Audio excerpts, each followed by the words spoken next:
Oh, and also, I didn't want to forget all my commentators. Let me do a shout out to you guys. I almost forgot because of all the stuff I've been loading all day. Here you go. Special shout outs to Tia287. Also, Yeshua. Also, Vermont Lake. These are all channels you might want to check out. Mark Bill 3422, M Mosada 334, Woodtick Ray. How's it going? I can't catch up to you. Shout out to Woodtick Ray. Sorrow 829. Hello. Also, Alex John Trays. Doing fine. Mikuchancutex, Mikuchancutex. Also, Brian Diva, West THMPSN, West Thompson, but it's not spelled like normal. Also, No Lies, Just Truth Me. Heads up. Adrienne RDX. Also, Xbox 360 fan site. Also, Janur, JOHNUUR 74843. Weather Nation. Hello. Wow. Also, Jenny Katie, 874355. Brian Hain, 845. Also, moving on. 88 Ms. Bugsy. Weather Be Me 515. Knoxville Guy 2, the number 2. Renee Nichols with 2 L's, and it's 2 separate words. Also, Love Spray 1.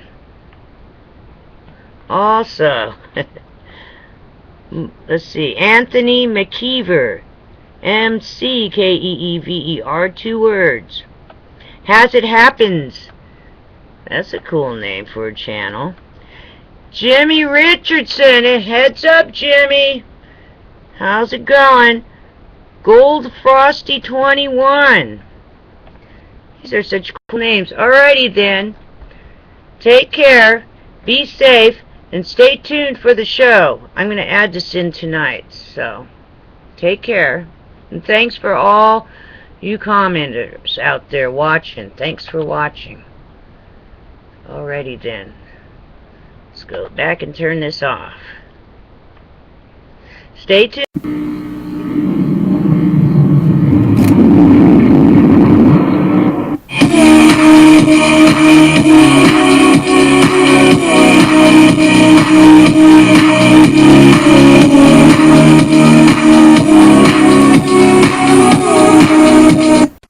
They say 2 faults could be active.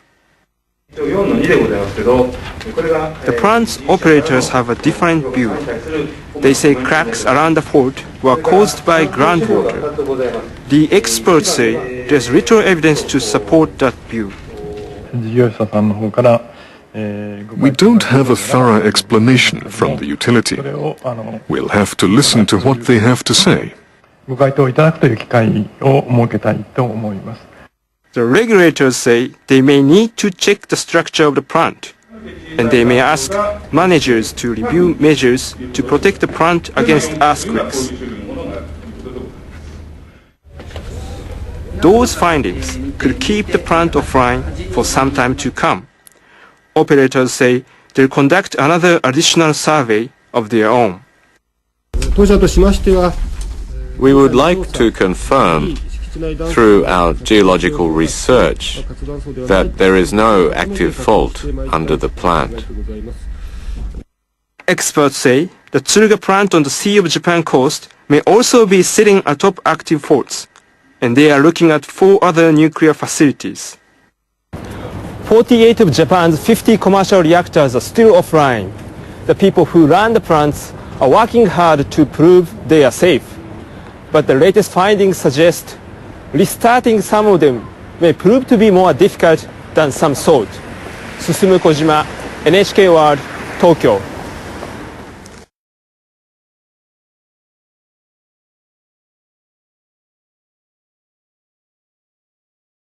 People in Japan's northernmost island say they don't want a nuclear plant near them. Hokkaido residents ask the government to stop building a facility.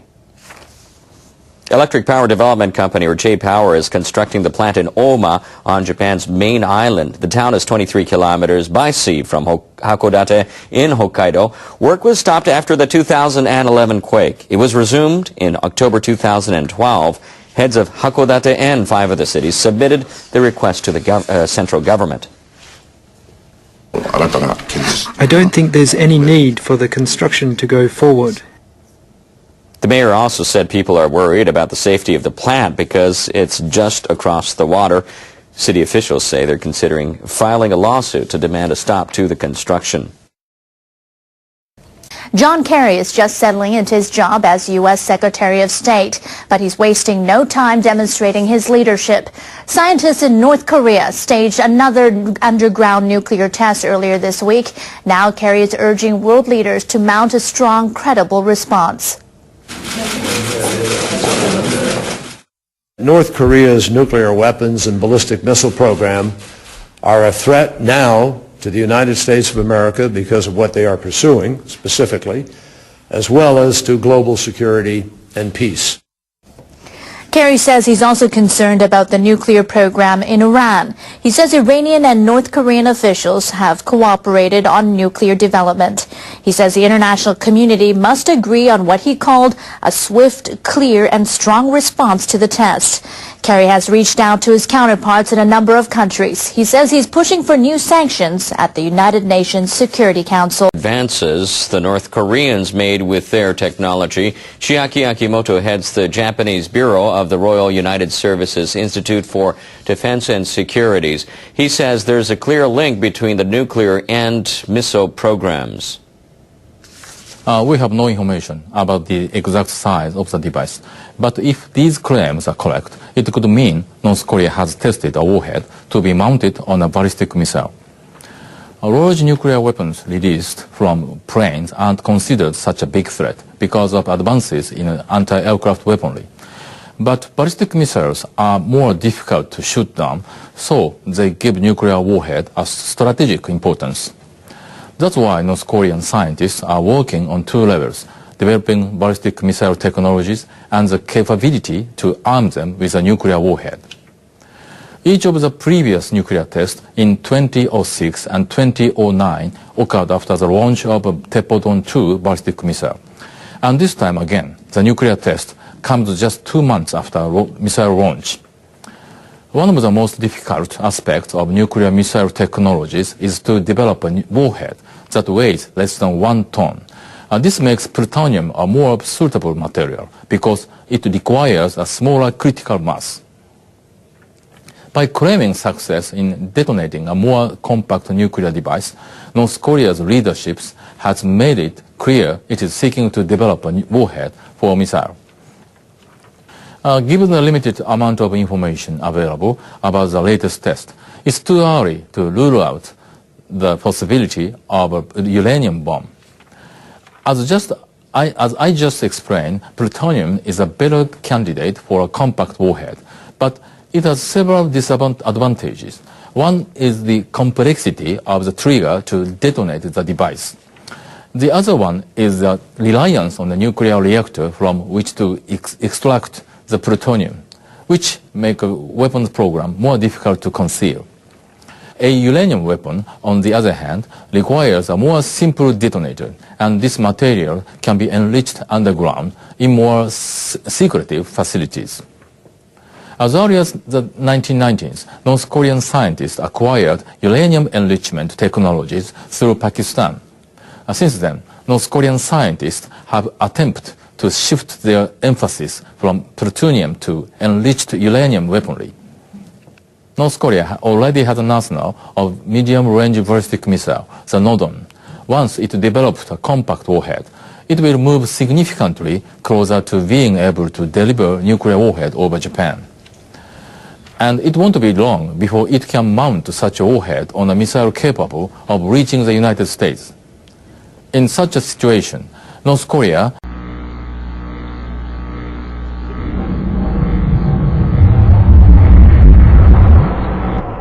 Today, we're welcoming a special guest, Chiho Kaneko. Chiho's a member of the Board of Directors for Fairwinds Energy Education. She's a visual artist and journalist. Chiho worked for some time for the Iwate Nippo daily newspaper in Japan. Since the Japanese earthquake and nuclear accident, she's traveled to Japan 4 times. One of those was to the Fukushima prefecture. She's joining us today to talk about her experiences and insight. Chiho, welcome to the show. Hi, Kevin. Thanks for having me. And as always, we have Arnie Gunderson joining us. Arnie, welcome to the show. Hi, Kevin. Thanks for having me. Hi, Chiho. Hi. So, Chiho, let's go right to you. If you could start by just talking a little bit about what it was like in northern Japan before the March 2011 accident. I was born and raised in Iwate Prefecture, which is one of the 6 northeastern prefectures of Japan. Iwate is north of Fukushima. In fact, Fukushima is the southernmost prefecture of those 6. And that region is generally considered to be rural and agricultural. Big mountains, beautiful rivers, and beautiful coastal lines and fishing grounds. Sort of like New England of the United States, because it's considerably colder compared to the rest of Japan. So, Chiho, it sounds like New England with the mountains and the coastal, except that in addition there's earthquakes and tsunamis. Yes, that's the case, and that's too unfortunate too. So, Chiho, setting aside the obvious effects of an earthquake, how did things change in northern Japan after the accident? Well, first of all, the earthquake and the tsunami completely devastated the eastern part of those 6 prefectures, Iwate, Miyagi, Fukushima, for the most part, and the earthquake actually took place off the coast of Miyagi. So, it was very close, and thousands of people died in an instant. And people's lives got completely destroyed. And a lot of people relocated, trying to rebuild. But then, on top of it, the fallout from the reactor came. And now all those debris and rubble on the coast, some towns cleared it, but in some areas, like in Fukushima, they're still sitting there because they're highly radioactive. And the big issue today in Japan, this is throughout Japan, is that how to deal with those debris and rubble, because nobody wants to accept in their incinerators. By burning, you end up sort of spreading the radioactivity throughout Japan, and yet it's almost impossible to process all that debris within those small regions, and people's lives are sort of completely swept under from their feet. Joe, we had spoken about this issue of incineration almost a year ago on the Fairwinds site, and there's 2 concerns. There's the concern of what goes back up into the air, and then separately what stays behind. The ash from the incineration is highly radioactive too. And so now the Japanese have a waste problem, but then when they get rid of the waste, they send some up into the air and then some down as ash. So it's a problem that doesn't go away. Yes, that's the case. It is because of the amount of the debris. This is a huge, huge problem. To give you some sort of an idea where my home prefecture is, my parents' home is in Morioka, which is right in the middle of the Iwate Prefecture, which is about 150 miles north of Fukushima Daiichi reactors. So even in Morioka, some foods such as, say, wild mushrooms or wild greens are found to contain above the limit in some areas of cesium, radioactive cesium. And so school lunches, even in my home prefecture, a lot of school lunches are being tested every week to make sure that the radiation level in the ingredients are low enough, safe enough for children. And I imagine this weighs heavily on the minds of the Japanese. Quite a shift from being able to just go to the market and buy fish to going to the market and not knowing if the fish you're buying is radioactive or not. How are the Japanese coping with this sudden change? Well, some people worry more than others, just like anywhere else. I think a lot of farmers are concerned about what's in their food. And in Morioka, there is the organic food store, just a purveyor of local organic produce and such. The owner, Mr. Ojima, actually set it up on his own, a food radiation testing equipment. He did that in the summer of 2011. That was quite early.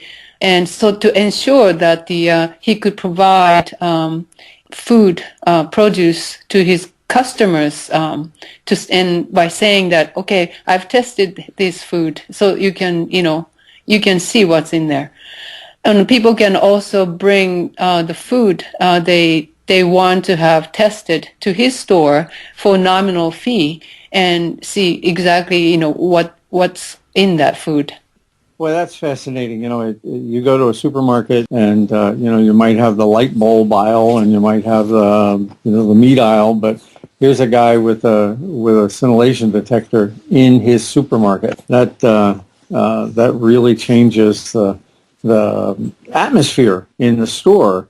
It would be like taking an apple from New England and having it checked for PCBs because it was near the Hudson River or something like that. It's a pretty amazing concept that a store has to do that. It's not that common, actually. I wouldn't say that the majority of people in my hometown are that concerned about it, to be fair, because most of major supermarkets, they don't exhibit that kind of information. However, things are much different in Fukushima prefecture itself, where I had visited just for the first time the other day. There, you see everywhere in a store. I mean, even in just a major supermarket chains, you see, okay, this food is tested and it didn't have the radiation above the limit. So the kind of food that people used to eat, or people are used to eating in those northern regions, is sometimes no longer available. For instance, people might still use them and pick and eat them, but wild mushrooms are one of the worst things in terms of radiation contamination. For some reasons, they seem to pick up a lot of cesium. So those, a lot of times, wild mushrooms contain higher levels of cesium 134, 137. And that's the case in Iwate. And so you can imagine what it would be like in Fukushima. And also, if you talk about agricultural products, let's say in Fukushima, persimmon, it's a fruit on a tree, and persimmon is one of their major agricultural products. And the town of Date, where I visited, is well known for their dried persimmons. However, not only the persimmon fruits themselves contain a lot of radioactive materials, but also the traditional way of preserving them, which is to dry them, in the air naturally, actually concentrates the cesium. So those products are completely now off the table. So what happens is that not only you can't eat the food that you're used to eating, but also you are in danger of losing the traditional ways. You know, Chio, there was also just recently a scientific study that showed the cattle that had been left behind to just roam through Fukushima prefecture were loaded with cesium, and that the concentration of cesium in the baby cattle was 50% higher than in the mother cows. And that makes sense because babies are growing so much faster, and the cesium concentration, of course, goes to faster growing organs. But yeah, it's all over the mushrooms, but it's also in the meat of the cattle that were left behind in the prefecture. It's got to be sad for the traditional farmers who've been at this for a long time. Yes, well, it's actually not just the cows that were left behind, but also this was, during the year of 2011, but a lot of cows and cattle was fed the contaminated hay in the immediate aftermath of the accident. And, farmers at the time, or even the government, wasn't aware of that sort of things. Nobody, well, I think, in a way, you might say it's a common sense, but nobody really paid much attention to the hay. And what happened was the cows and cattle that ate the contaminated hay, which were basically, people leave hay outside over winter, and they just keep feeding their livestock. The cows that were fed hay that were left outside during the accidents, they all found to contain fairly high level of cesium. So there was a massive, massive beef recall that took place in 2011 in those northern regions. For some time, for a while, the beef was completely banned from that area, including Iwate. It's. I think what I'm taking away from hearing you is the things we all take for granted. Breathing fresh air, drinking fresh water, and going down to the creek and catching a fish. You can't take that for granted anymore. Is that the case? That's the case. In a way, it's really sad because I walked all over Japan, northern Japan, and I went to Fukushima for the first time.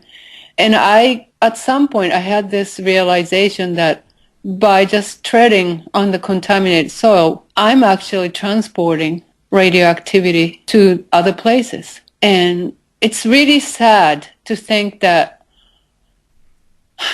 it's not about labeling Fukushima as the place that you don't want to go. It's not that. It's just the reality that the northern Japan, not just in Fukushima, but northern Japan is contaminated. That's a reality. And people are just transporting the contaminants out to whenever they travel elsewhere. They're bringing with them. And it just occurred to me that when the hoof and mouth disease outbreak occurred in Japan some years ago, the government spent a lot of efforts in containing that disease. And in a sense, they basically cordoned off the entire area and checked monitored every single vehicle and people who were going into the area.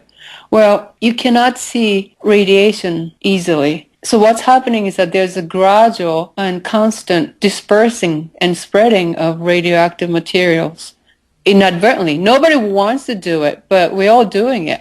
That's a really creepy, macabre feeling that I had when I was in Japan. There was a person in one of the prefectures to the north who wanted to give a message to Tokyo Electric. Can you tell us about him? Yes. One of the most disturbing things in the aftermath of the triple disaster in Japan was that there are a lot of frustration and anger, naturally. And if it's for tsunami and earthquake, you can sort of direct your anger to nature, but also ultimately you say, well, that's just, there's nothing we can do about it. And you move on. But for in the case of a reactor accident, you don't know who to blame. Well, you do blame people who promoted nuclear power, maybe, but also, there are so many conflicting emotions and interests, and people basically fighting among themselves. I mean, they're fighting with their neighbors. They're getting upset because your neighbor got compensation, but you didn't, that sort of things. Some mothers feel like they cannot financially relocate, so they stay and they accept the fact that they're going to live with the radiation. But then others feel like, well, they cannot, sort of subject their children to potential health risk. Hearing all those conflicting information and emotions, I was very disturbed. And then one day, I read this in some kind of an email, the group email that I subscribed to, that there was this person, one person from Fukushima, carried a bag of dirt from his home in Nihonmatsu, Fukushima, walked incrementally because he has some day job, and then maybe took a little over a month and walked to TEPCO headquarters in Tokyo and delivered the bag of dirt. And his intention was that, well, maybe it's illegal to transport radioactive material, but in that sense, it's ridiculous to really control something like this because it's everywhere now. And he felt like, well, he didn't ask for this bag of dirt. He wanted them to sort of feel what it's like to be surrounded by things that you didn't ask for. I was struck by such a simple, honest act of plea that this man did. So I ended up sort of communicating with him thanks to my friend, and I ended up seeing him for the first time the other day, which was quite an inspiration. I visited him in Fukushima. Chiho, can you talk maybe a little bit about the polarization that's going on with the Japanese public, how some people have accepted this problem while others still feel that it may be not patriotic to talk about this problem? Yes, that is a very, very complicated issue. It's amazing that, how attached people are to the place where they live. And even though most people are aware how badly contaminated their town is or their home is, it is very difficult to shed that attachment. And they hold out hope for returning if they're, evacuating, that sort of thing. But then what I find is that the mothers with small children especially, they seem to have very different take on the reality compared to the rest, because they are the direct link to life, the future. And they feel like if they don't do something about protecting their children, nobody will. So they're the ones who say, well, the government is really not doing enough to, help people move to a safer place. I would say farmers have mixed feelings about the situation. On one hand, they might feel like they didn't ask for this contamination, so they're very upset, and they're trying to get the government to compensate for the loss. But also, they too want to sort of restore the land if there is a way to do so that they can continue to live there and continue to grow food. So everybody has slightly different priorities, I guess, and take on the situation. And that's exacerbated by the fact that there are conflicting analysis, interpretation on the health effects of radiation. So there's lots of room for disagreement. Yes. Chiho, what do you see as the future of northern Japan? Where does everything go from here? I don't know, to put it simply. Well, if you read the paper, a lot of headlines are very positive, sort of a news of recovery or news of, reducing radiation levels and etc. But those news, the headlines are often interspersed with, okay, the other day another, food item was found to contain above the limit, cesium or whatever. So now it's off the table. That sort of things. And a lot of people are suing the government and TEPCO for various reasons.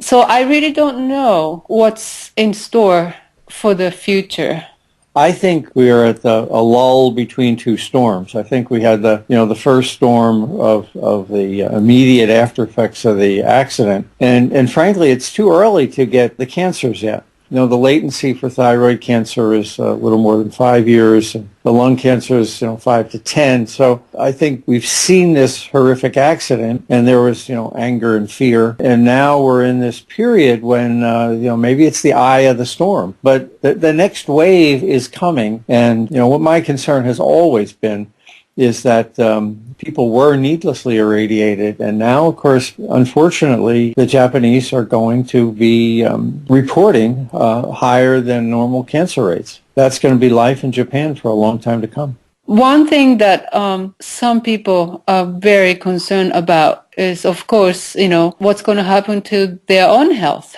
Some people that I've met, they experience already some kind of ill health just by simply living there. I think a lot of people have this anxiety about what's going to happen to them. So those people are also concerned that they're going to be sacrificed and forsaken ultimately, because apparently in Chernobyl, a sort of government suppressed the study that connects people's sickness, illness to the radiation.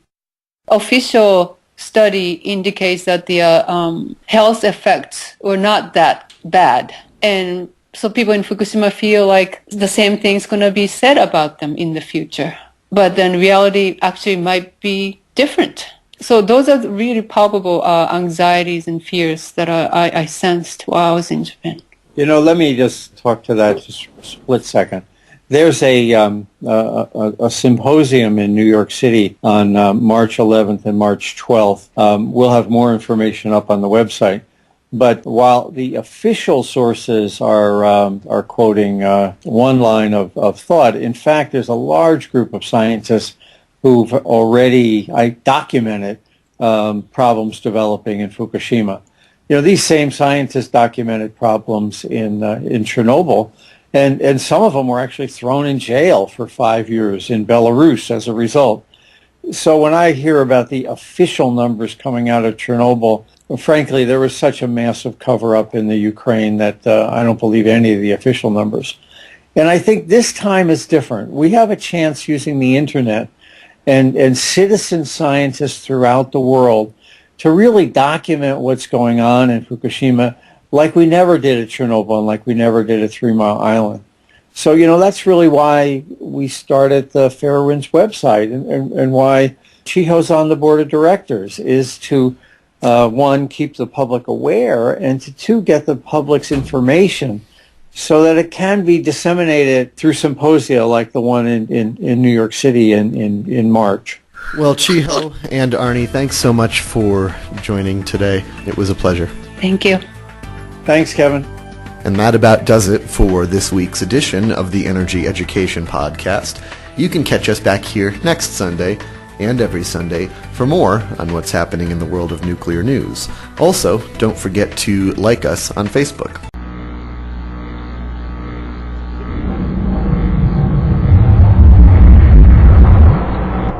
Live, this is One for the Record. I'm Diana, and today is February 22nd, 2013, and here are your updates for today. The Watchers watching the world. Orbit, yet another incredible ISS time-lapse. Oh, so they're showing the orbit of the Earth. Earthquake catastrophes and fatalities projected to rise with population growth in this century. Also, tropical cyclone Haruna spinning southwest of Madagascar. Okay. Sorry about that. Let's see. Also, the Extinction Protocol 2012 and beyond. NASA sees monster sunspot growing fast, solar storms possible. Comet Lemon dazzles stargazers, one of 3 comets to be seen in 2013. And I am also attaching Dr. DEAGLE's Thursday preparedness show. Alrighty then, so Stay tuned for that. Dr. McKinney is on that one. Lots of breaking news on that and things you probably never heard of. Let's see here. E&E News, Japan, Fukushima. Surprise! Minichi. It's emerged that radiation surged to 700 times normal before people evacuated near Fukushima plant. Residents exposed to high levels. Also, today, pile of sediments film at Fukushima Unit 1. TEPCO, taking sample from corner of tourist room. Also, yesterday, TEPCO presentation shows clumps of melted nuclear fuel outside containment vessel. Many unexpected situations are expected. Alright, moving on. U.S. Canada. Huffington Post. It says HuffPost. Alarming that bluefin tuna near California still have Fukushima contamination. Study shows plant most likely continues to leak. And it's accumulative. And it takes what? Has half-life of 24,000 years? What do you think? It's not just going to dissipate and go away. Also today, agents inspect mystery bubbling by another Louisiana salt dome. We found foaming residue. Something's happening. Witness. Lines of bubbles stretch for thousands of feet. Yesterday, newspaper, uncontrolled gas well in Gulf is highly pressured.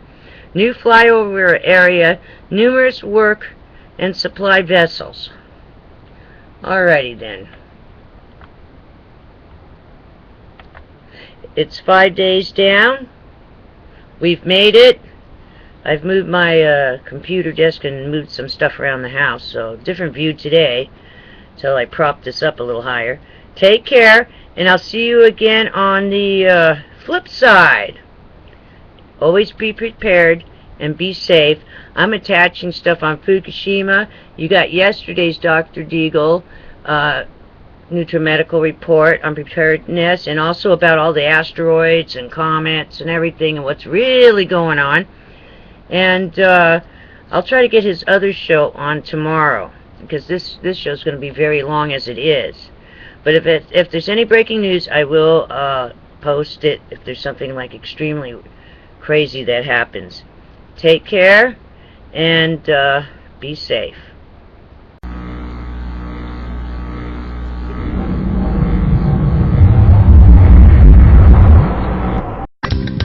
Welcome back to the Nutrimedical Report, hour number 2 today. We're going to have a special on with Professor James McCann, who hasn't been on for about maybe 5-6 weeks. And we're going to talk about a number of issues. We had, of course, last week was my birthday, the February 15th, I called Asteroid Day, and it turned out, surprisingly, it wasn't just the passage of that asteroid that was at 17,200 miles above the Earth, DA-14, 2012, but we had another asteroid that zipped across Chelyabinsk, Russia. It looked like it must have been hit by some kind of directed energy weapon because it broke up into fragments in high atmosphere, and 3 of those fragments ended up falling nearby. Of course, a lot of nuclear facilities near there. Whether it was hit by an American device or a Russian, obviously something, it looked like something anomalous happened. And I want to ask Dr. McCanny, because this is the year, according to NASA, the year of the comet. Professor McCanny has probably been the primary scientist who's presented this to the public, because the Tier 1 scientists are fully aware of this, as well as the Vatican, that has comet searching telescopes, in fact, a large number of them, and from South America and all over the world, because it turns out comets are the primary event that happens relatively frequently that can cause solar superstorms, that can cause major weather problems, major disasters on the planet in terms of geotectonic and superstorm activity on the planet, but also superstorms on the sun, including the coronal mass ejection kill shot. So to explain some of this and the danger to the power grid in the next few months, over the next 2 years, especially as we hit solar max, and we have 3 crossing comets that are going to get into the inner heliosphere of the sun very likely to create a solar superstorm. If any one of these is aimed in a general direction of Earth, we're going to have a rough time, aren't we? Hi, Dr. Bill. Yeah, I've been talking too about something, and you're talking about the people who control the controllers, the people who own the Tier 1 science. Right. And they like control. And I just want to give an example. If you're talking about terrorism, they control the news media, they control the terrorist side of the events. There could be real terrorists out there, but they don't like real terrorists because they can't control them. They can't orchestrate the situation. Yeah, they want to control the dialectic, is what you're saying. They want to control both sides of it, yeah. Yeah, and so since they're control freaks, and so what I've been saying is they're going to use a false flag solar event to actually pull the power on the grid themselves to make it look like there was, and that's because they want to be able to control it. They don't want a solar flare to hit and have an uncontrolled power outage. And so see what that would do is that would sporadically take out the power grid. It wouldn't affect everybody, every place. It would be just certain parts that would take the brunt of it, and then other places that would be operational. You see what I mean? They don't want that. When they take it down, they want the whole show to go down. Does it sound like they want to have these cover of these comments this year, meaning they're going to try to attempt this false flag this year? Yeah, that's what I'm saying. And so what I'm expecting is to have a solar flare. It might be an M class or an X class, and they're going to say, oh, this is the one that's going to do it, and pull the plug. And now, the other thing that's going on is the United Nations recently took up the banner to prepare for worldwide power outage due to solar flares. Right. And so, and typically, like I say, if a solar flare hits, it's going to be like a big tidal wave, so to speak, and you would have possibly one side of the Earth affected, the other side not. Right. And so, and even the side that would be affected would be sporadic. You'd still have some areas, some local areas, that would come out of it functioning relatively okay. So they don't want that. They need something where they control the whole show worldwide and bring it down. But you're right about the effects. The after effect is that it'll be devastating to the human race. Just imagine all the things that you're not going to have. You're not going to have running water. You're not going to have sewage facilities. You are not going to have gasoline at the pump. Or food distribution at all. Food distribution or shut down freeways for people that literally their car dies on the freeway and they can't get them off the freeway. Yeah, and you go to make a cell phone call because your family is distributed around. Some are in school, somebody's at work, somebody's in the car. Nobody will be able to communicate. Except that they have things like ham radio or walkie-talkie and a separate power system. Yeah, and so it'll be absolute pandemonium chaos, and people will be, to use the old 60s term, freaking out. And that's when people's tempers flare. That's when people will, do irrational things, the old Mad Max situation. But like I said, even the telecommunications system is set up. For example, say we have a big storm that moves into Florida. Communication would be down. They can reroute calls to California and back to try and get them through to even affected areas. That's why the people who are in control aren't going to wait for the real kill shot. They're not going to wait for the real solar storm. They're going to do it on a false flag solar flare, and so they can control all of the grid elements that come down. And what's the ultimate goal there? Obviously, they don't want to confront the population directly, just like we found out one of the latest whistleblowers that I talked to John Moore this morning, that came through John Moore, was also on Alex Jones' show, visited the ammunition depot at Pendleton Marine Corps Base here. I literally opened my window, patio door here in Southern California, The reason is they're buying 2 billion bullets to keep it out of the hands of the public, because the globalists are concerned when they pull down the economic and financial systems. That's the final step, I believe, when they have a swine avian pandemic, which is, by the way, brewing. We now have the release of a coronavirus from Saudi Arabia. We have millions and millions of chickens being killed, which H7N3 in Mexico now, which is an avian flu. If that avian flu crosses and co-infects a human with H3N2 V flu, we're likely to get a recombinant that can be a super flu that will spread like a plague with a 50 to 70% case fatality rate. And people don't realize that these things take years. So in the past, I've been shown disrespect when I told them, I said, look, every nation on earth has already passed these things. The United Nations and the World Health Organization have already been given authority by every government on earth to take over the military and the healthcare system when a swine avian pandemic happens. They're going to hit us with multiple disasters in a sequence to disarm the public, to destroy public wealth, and to bring in a global control grid. Oh, yeah, exactly right. And so that's why you can understand what I'm saying. If they allowed a random power grid outage, it wouldn't have the effect that they need. They need a false flag one where they can bring it down and therefore control the public. So in other words, what you're saying is they're up against a hard place, because if any one of these events has a high probability of causing a real power outage that they're not in control of, it'll destroy the dialectic and the control that they want to bring in place so that they can bring in their system. Right. And also, for their own well-being, they may have to bring up certain elements of the power grid at some point, say to move military supplies.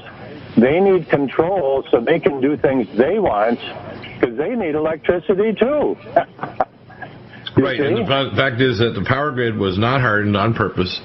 That they're, and I know this from talking to the people at Space Command back in the mid-'90s. They put these nanoparticles in the upper troposphere, 75 to 80,000 feet, so that they could deflect the plasma and proton storm that can cause a power outage here on the ground. They could also cause radiomagnetic interferometry plasma weapons, which they've developed to be used, etc. We'll be back in a moment with more.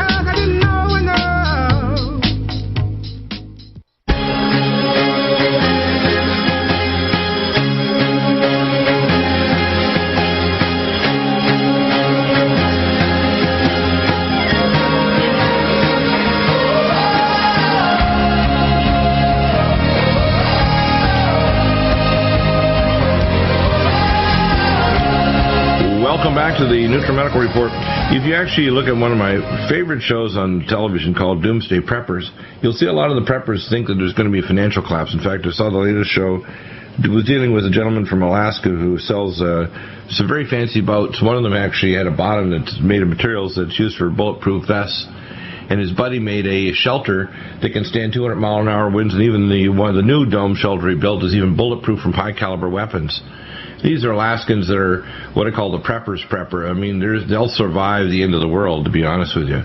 But the fact is that most people aren't aware that you can have something as simple as 2 months of food and water and self-protection ammo and basic things, and you can hunker down in your own home and survive, especially if you're in the country. Now, if you're in a big city, and I've warned you before on this program, get the heck out.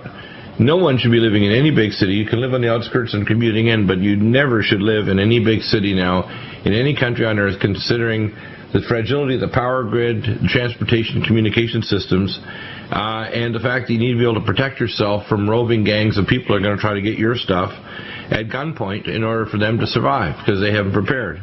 And people think that this is just foolish. And I say, no, and you also have to get basic life support, equipment and kits and training, and you need to be prepared for this stuff. This is just like any American. If you came here to the Old West 100 years ago on your wagon train, you'd make darn certain that you had proper equipment to set up your farm, to protect yourself, to treat various injuries and wounds, and to have enough water to drink on the way with your rain barrels, etc. But nowadays, people think prepping is kind of crazy. It's a part of psychology that they want the people dependent on the government and the government, handouts, and they're not going to be there for the people. It's really going to get pretty disgusting. if people expect that if the power grid goes down that they're going to be safe. Yeah, the power grid is the main thing. A couple of years ago, the spring of, 2008, I think it was, there was what I called weather bombing of the whole Midwest. These waves and waves and waves of rain came in, basically destroyed the farms, and then I know there were some people high up in government that they were there to buy these farms pennies on the dollar, just to take over this farmland. But the weather bombing is much more effective in destroying an area than even nuclear bombs. Weather bombing is something that can take out entire areas and keep them down for a much longer period of time. But nothing, even weather bombing, doesn't even hold a candle to taking down the power grid. Right. The power grid, by the way, this is something people need to know, and I've repeated it so they'll get it. I believe I'm the first to mention this. If the government has any disaster, avian flu, swine flu, a radiological bomb just in 2 or 3 sites in the country, they're going to shut down the national power grid on purpose immediately. That's the first thing they're going to do, not the second or third. Before the troops get to control the freeways, before anything else happens, they're shutting off the power grid, period. And I have to read from the classified FEMA manual, which I saw myself back in the mid-'90s. Yeah, it's the most effective way to control everything. Right. Shut off the power grid, then all of the signs immediately stop. When the power went out September 8th, 2011, we had 20-minute drive for my wife who was coming home, Michelle. Turned out to be a 3.5-hour drive because of just come drive from Carlsbad to Vista. A 20-minute drive became a 3.5-hour drive because all the lights were out. And people were doing stupid things. They're causing car accidents, blocking the road. It was unbelievable what happened. Yeah. And if I was going to do a B movie, I'd call it the 4th day. By the 3rd day, people's food would now be fully rotted, so they'd have finished off their canned food, the last of their dog food. Then people would start getting crazy. Yep. Yeah, I've often told people, they say, well, how long will this last? I said, if you have to be able to stay where you are for 2 weeks. Really? And if somebody is crazy enough to live in a city and they get stuck there, what I tell people is don't try and go any place, just stay where you're at. Right, in other words, have 2 weeks of water even if it's in your closet, bar off your door, have enough MREs, be able to deal with human waste even if you have a porta potty in your apartment because it shut off the water. And if you can do that for 2 weeks, by and large, things will be so destroyed and so crazy at 2 weeks, you can actually, go to bug out at that point. Or what I say is I call the 2 months bug out time. In other words, don't try to get out there. If you haven't already moved to your place of refuge, which is your permanent one, you have to be able to hunker down from 2 weeks to 2 months.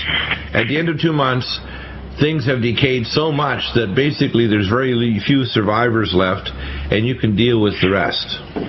Yeah, exactly. And so but you cannot go any place for 2 weeks. And the other thing is people think that, I get a quick run out and get a bottle of pop. Right. I'm just going to run over and get Cousin Larry, who I think he wants us to come and get him. So you're going to just get Cousin Larry, or something. You're going to need to have a walkie-talkie, and Cousin Larry needs to do anything he can. If he has a motorcycle or a bicycle, he should probably not take a car. If he's got a kind of one of those army bicycles that John Moore talks about on his website, the Liberty Man, he should get his butt over as quickly as he can. But going out anywhere to try to retrieve someone is crazy and stupid. Yeah, and I guarantee you, most people are going to do that because they're accustomed to doing that. Right. Now, if you can get out there on a motorcycle or a bicycle, you can kind of perhaps do that. Especially if you're trying to get your daughter or son and they're only a mile or two away. But if you're talking about Cousin Larry that's a half hour away or 45 minutes, forget it. Yeah, if he can't get there on his own power, he's not going to get there because things are going to get chaos real quickly. Because what's going to happen, it's like the old Western where one guy goes out and he's looking for the other guy, well, then the next guy goes out to look for him. Now, what, and it's it's just. I want to tie this to Obamacare. Why do you think Obamacare was so dead? The government was so desperate to put it in because they want to have forced vaccinations. They want a biometric ID, which they kick that can down the road for another 2 years because Obamacare is going to be so noxious. It's going to be total eugenic care, Nazi care. And it's tied into a totalitarian regime that doesn't just want to control your money and have everything in electronic divots in their system. They don't want you to have private pension plans. They want to take all that money. They want to blow out the currency. And they want a healthcare system where we don't have medical doctors that serve you. We want medical officers that first serve the government and act as white-coated spitsnots to collect information about how many guns you have. That's actually questions raised up in regular journalism. I didn't invent this. I didn't think it up on a late-night, fugue to try to say, what can I say bizarre to entertain people the next day? No, this is a fact that people can Google themselves and find out, oh my God, they actually are asking doctors to ask gun questions. Right. No, I've had that happen to me personally, so I understand that's what is going on. Right. So, in other words, people need to wake up and smell the coffee. What's going on now is a preparatory stage for a major false flag, and they want to preside over it during the second term of Obama. And it's not just for America, by the way. This is for the whole world.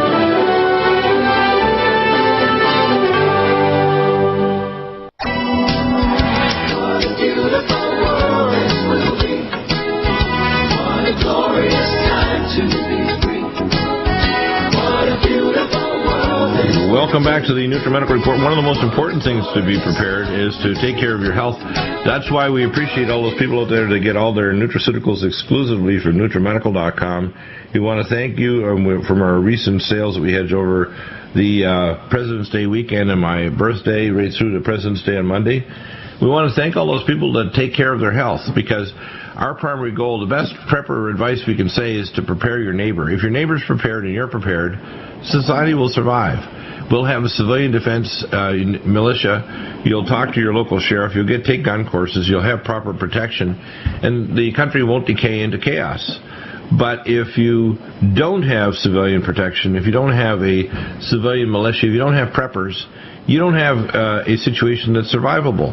And that's the problem. Is the most important thing is to get people to take the science that you present, Professor McCanney, seriously, that the globalists are hell-bent on doing things, the blowing out of the economy, the hiding of Tier 1 science, the hiding of technology that could help, the proceeding with things that could help us like hydrofracking, but they're going to hydrofrack in areas that will just take away the water from the roots of trees or destroy farmland, where they shouldn't be using chemicals. And then there's other areas where they can simply make us have coal gasification and other technologies, or nuclear fusion, which is tokamak fusion reactors from helium-3, which we already mined from the moon. The fact is that we have hidden all these technologies specifically because the globalists have now even NASA space projects go completely black op. And people like Musk, who owns PayPal, now owns the Dragon space fleet that are actually supplying the space station. It's obscene. First of all, they push the people onto Obamacare, so they don't have to pay for health insurance, and they get reimbursed for doing that. They're getting reimbursements. So for the corporations, they're laughing all the way to the bank. Oh, can you imagine? Not only do they not have to pay health care, is one of their biggest employee costs, they get reimbursements for money that they've already spent on health care. Wow. And guess who pays for that? The taxpayer. Yeah. And so people don't understand that what the overall effect is. I can't imagine that people are so idiotic that they don't understand. Well, people would rather attack the messenger and even die for it because they're so stupid and self-centered and narcissistic. They think that because someone, quote, and it's not a conspiracy theory. A theory, let's tear apart what a theory is. A theory is an idea or a construct that hopes to analyze with the objective data a thesis of what may be happening and then sets up a null hypothesis and a statistical threshold level by which it's extremely likely that that theory is supported.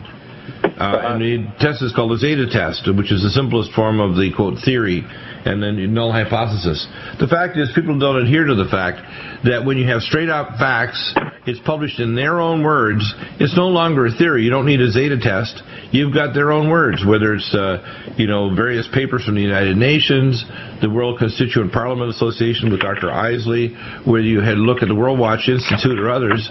When you look at even the information from NASA on space weather, you can see that there's a determination to obfuscate and hide information. And when you start teasing apart the facts, what you realize, especially when you get whistleblowers and scientists like yourself that have talked to Tier 1 scientists, people realize after a while, if they want to know, which a lot of people basically I call vicious ignorance, not only don't want to know, they want to attack as if you're mentally ill, evil, or just crazy that we should walk on the other side of the street, because you ask good questions and you want to know the reason why a cognitive dissonance of the population is acceptable, and it's not. And it's also not acceptable for other people to believe in a fact that will cause global genocide and danger. So in other words, it's not okay for the population to stay willfully ignorant in the fact that it's going to endanger our communities and our nation. It's not okay.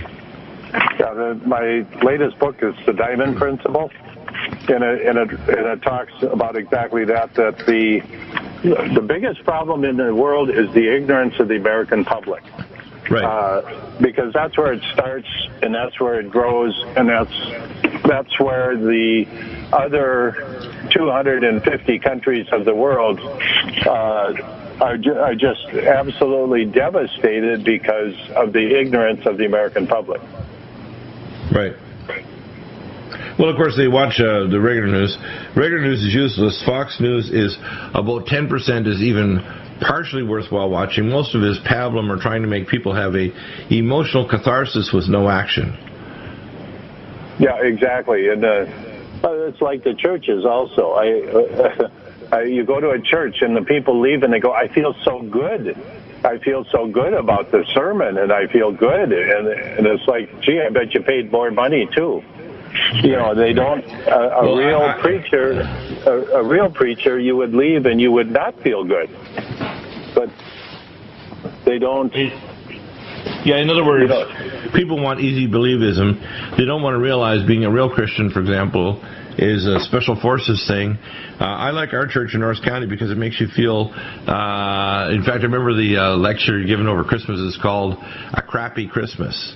And it talks about how Christmas is sometimes the worst part of the year because it deals with reality.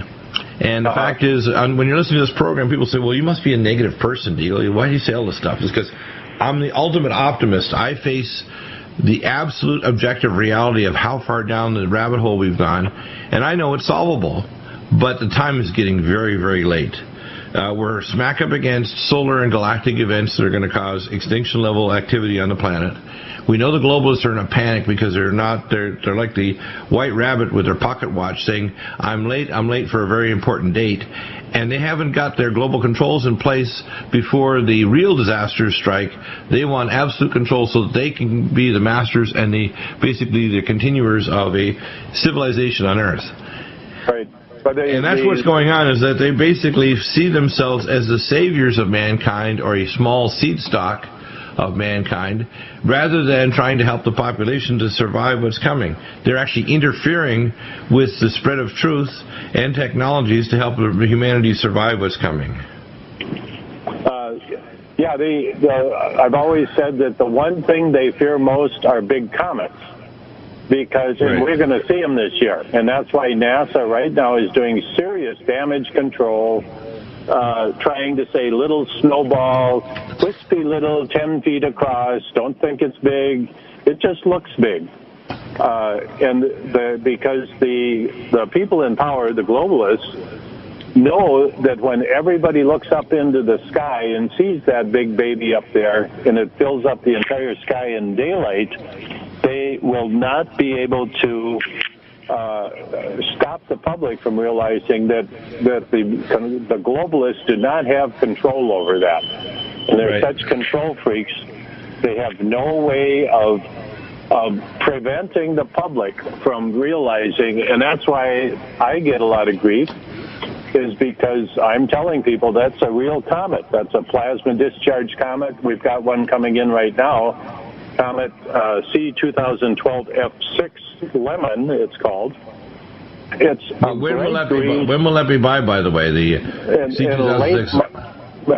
Late March, early April into April. It'll be visible in the northern hemisphere, and it'll be naked eye visible, but it will be lit up like a light bulb. It'll be a neon light bulb up in the sky.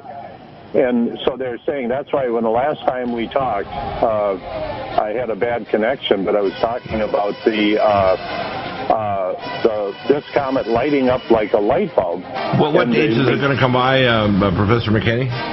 Late in March, early April. Yeah, and that's the first of three major comets, and all three are going to enter the inner heliosphere of the sun, causing superstorms. Not good. Back in a moment.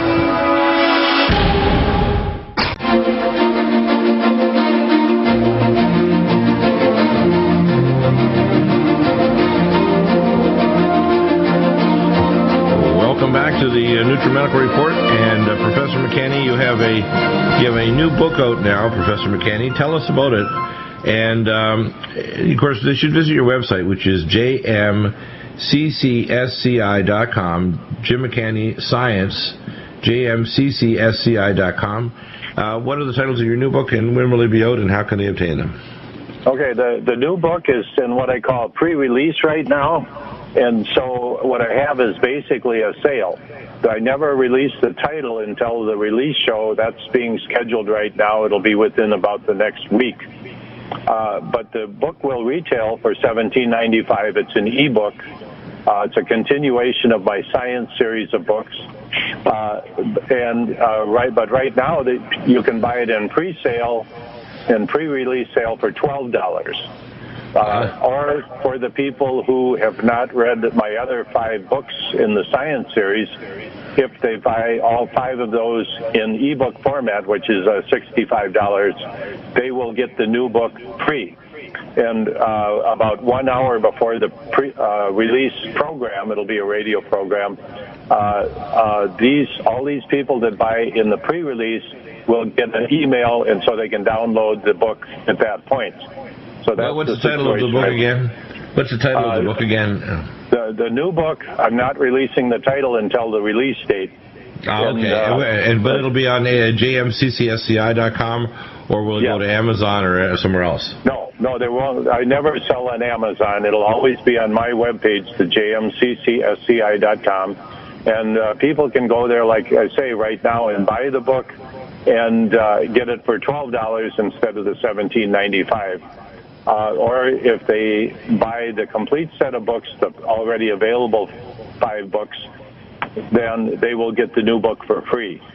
So, but just go to the webpage. That's all explained on the webpage, the JMCCSCI webpage. And within the next week, we'll be having the release program where the new book title will be announced. And I'll just give you a few details. It's 40 chapters long. It's a huge book. It's richly laden with a lot of color, and it's going to be a journey into outer space, a very interesting journey where people will learn. My other books go into a lot of physical detail, describing methodically in a scientific method my theoretical work, the plasma discharge comet model, etc. The new book basically is going to be a collage of very informative information and brightly colored, and like I say, 40 chapters. It's an extensive book that I know people are really it's going to be a great addition to my current 5 books on space science, all written for the general public. Now, if you're to summarize what you do on your show, because you have your own radio show every week on that you post up the audio files, and what you do here, which hopefully will get you back at least twice a month. This year is the year of the comet by NASA. It's also a year that people should, what I say, own the truth. Research it, go to your website, listen to the radio programs, read the books. When they start finding out the facts that the government are literally ready to promulgate a false flag that will be multi-layered, It'll be power outages, it'll be swine, avian flu pandemics, it'll be economic chaos, and there's no need for any of this, by the way. There's no need for it at all. If we were putting the proper money into defense of the earth policies, we talked about this with Harley Schlanger and the LURS Foundation. If we talked about open science instead of Tier 1, Tier 2, if we talked about real public hygiene things that'll stop spread of airborne plagues that'll come in an international airliner with a chain of custody and an air filtration system, etc., there's no need for any of these disasters to happen. The fact is the globalists rule by dialectics of chaos, and they're about to do a series of dialectics on the population of the planet, and it's a small number of people, less than 1,000, that basically are designing and collecting all the wealth of the planet and blowing out the dollar, etc., so that they can then promulgate mass genocide of the population of Earth. Now, people think that's so negative and out there that it can't be real. The fact is the whole first two wars of the 20th century were an attempt by the globalists to start doing that process. They've already planned a third world war, which they're now well into the economic phase. They've now moved the science and the building of underground bases and hotels for the global elite. They have now isolated Tier 1 science completely from medical black ops, so that people don't even believe we've been back to the moon or we have space fleets like Gary McKinnon discovered in space. Why they want to extradite him for prosecution in the United States, because they don't want it to get out that Tier 1 science is hiding quadrillions of dollars of investment in advanced scientific protocols and technologies, literally to bifurcate society into a supra race that receives genetic and cybernetic enhancement and life extension technologies, and the rest of the population is basically pushed into a matrix to starve to death, die of toxic effects of a toxic world with no protection from space weather or anything else. That's what's happening. Yeah, and if people, you mentioned the World War I, World War II, just remember in history when the waves of million-man armies met in Europe, swept across, met the Russians versus the Germans, millions of people being slaughtered on a open field. And so if you don't think these people are capable of doing this kind of thing, or in the case of Russia, 7 million people starving to death is nothing for these people. This is just the way you do things. Exactly. And so we're about to head into this, and unfortunately, the United States, the people in the United States, are really unaware. They've never witnessed this. They've been the cause of these kind of things in other countries at ridiculous reasons for going into Iraq or Afghanistan. And they bought it hook, line, and sinker, and then the absolute devastation on these populations. But the American public has been immune to this. They've been immunized, they've been separated, and they really don't have a clue as to what it's really like, but it's about to happen here. Yeah, and what I can tell the public that they need to know is it's easy to prep. If you're prepared for 2 weeks to 2 months, 95% of the so-called disasters that could happen, if you can prep in place, you can revert. You don't have to, by the way, you have to convince your neighbors to prep. You have to get your relatives to prep. The most important thing is not just you, say, and your husband and wife and a few kids to prep. If your neighbors aren't prepped, they're going to be at your doorstep in a panic in 4 days asking for you to save their hide. So if you don't convince them that they need at least have 3 weeks of food and water and some self-protection, you've got disaster at your doorstep. Yeah, absolutely, and they'll be the first ones there, and the ones that'll laugh the hardest and say, you're one of those survivalist, crazy people. What I do is I get straight in there, I get in their face and I get nasty. I get ugly. I'd rather get ugly now and they thank me later than be nice or try to apologize for being a, quote, conspiracy theorist. And it's the same with my relatives and friends. I've convinced now, having talked to my local people in our gated community, that all of them want to go into put in a community well. I've told them, in fact, right at the end of our block is a lady who and her husband are both attorneys. She's a district attorney and he's a defense attorney for criminals, and they're prepped up to the eyeballs and armed to the teeth, and they know what's going on, and other people in our area know what's going on.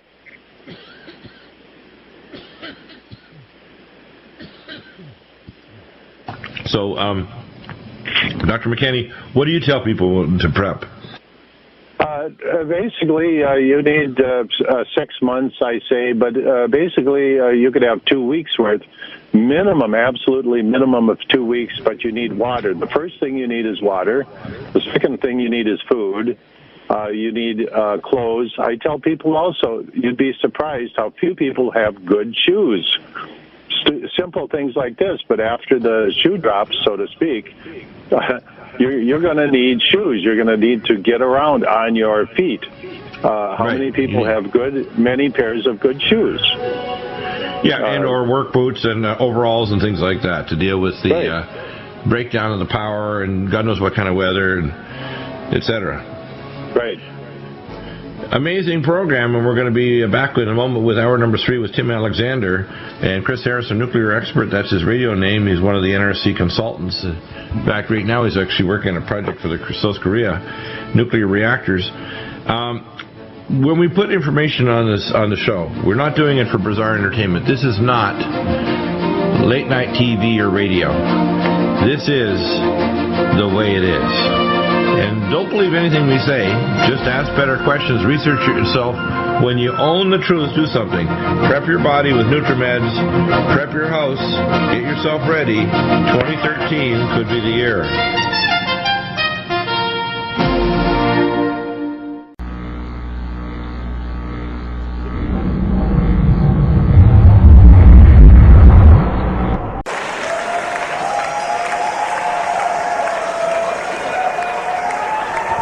Thanks a lot for coming.